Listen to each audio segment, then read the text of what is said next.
session is focused on the Cranstoun Mental Health Service. We have Henry Zach and Lil Mitchell, who are support workers with that service.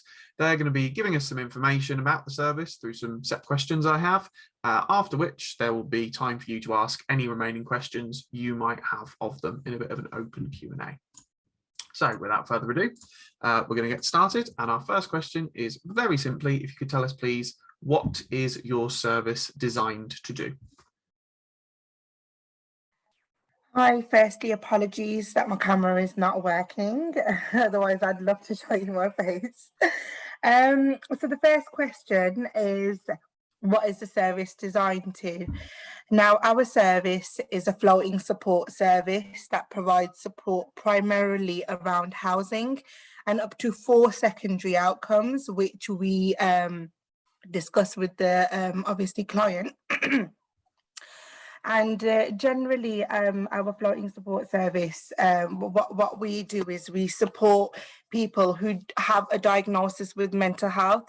So within our service, we have a few other services as well, like domestic abuse, we have homelessness, people that are working with single adults, and we have a family support service as well. But our service today, what me and Lil are representing, are the mental health service. So it has to be someone who has a diagnosis of a mental health condition, either by the doctor or the mental health team. And we support them around housing, basically, yeah. Perfect. I think you started slightly covering it there. Could you tell us about the specific referral criteria for your service? So, yeah, the criteria is pretty simple. We require a housing need. So the client needs to either be looking to move to a new accommodation or wants to maintain the current accommodations.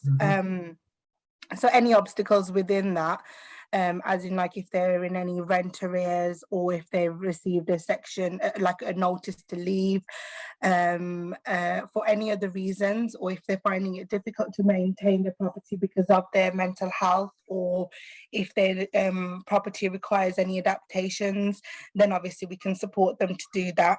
Then comes the secondary outcomes, which include obviously trying to apply for PIP, get support around drug and alcohol, for which we would refer them to CGL, support around, say the client wanted a fridge or a cooker or anything, we can look into getting a loan for them, or help them to apply for a grant. So basically, yeah, what we can accept self-referrals, we can accept referrals from GPs, and we accept referrals from basically any professional, or like I said, the client can refer them to themselves, like to our service themselves. So yeah. Perfect. Thank you very much. Could you tell us how long support can be provided for your usual timescale and your maximum timescale is always a useful place to start? Okay, so our support can vary from anything between a month and 6 months. So the longest we've supported someone is 6 months, but in rare cases where they do require an extension, we'll just obviously put that proposal forward to management, and then they'll obviously take it from there and see if they can get an extension. And usually it's just as soon as the outcomes are met. So say for instance it was just a case of getting, well, the client wanted to get a gas cooker or something, then we would just put in the application once they've got the cooker. Then even if it takes up to 2 to 3 weeks, once the outcome is met, we'll close the case from our end then. So anything between a month and 6 months, depending on the outcomes being met. Perfect. Thanks very much. Our next question, are there any myths or misconceptions about the service? So some things that are common things that people think you do or think your service provides, which might not be the case. We get quite a few of this, but I'd just like to explain a bit of a background about this before I get on to why the myths are basically made. So going back around 7 years when I newly started, the work of a support worker, we were actually able to support clients to overcome isolation. So what we would be doing we would be promoting them to go out. So we'd even take them shopping, we'd take them to cafes, we'd support clients to go for a walk in the park. And then over the years, the isolation element of the contract was taken away. So then we stopped doing that. So the myths are mainly around the fact that we support clients to overcome social isolation, which is not the case anymore. You know, if you referred to us again 7 years ago, that probably we would have supported them to do that, but now we don't. Our criteria have become quite strict now, and it is only around housing. Another myth that we do get within our service quite a lot is about us having the authority to fast track any applications. So although that we would support the client to submit medical evidence, now we don't have any say, or we can't push this forward and get any authority or fast track anyone's application. We will just support them to get the supporting letters from health professionals, submit them, and then obviously that's down to the council to see whether they prioritise the case or not. So that's another myth that we get quite a bit.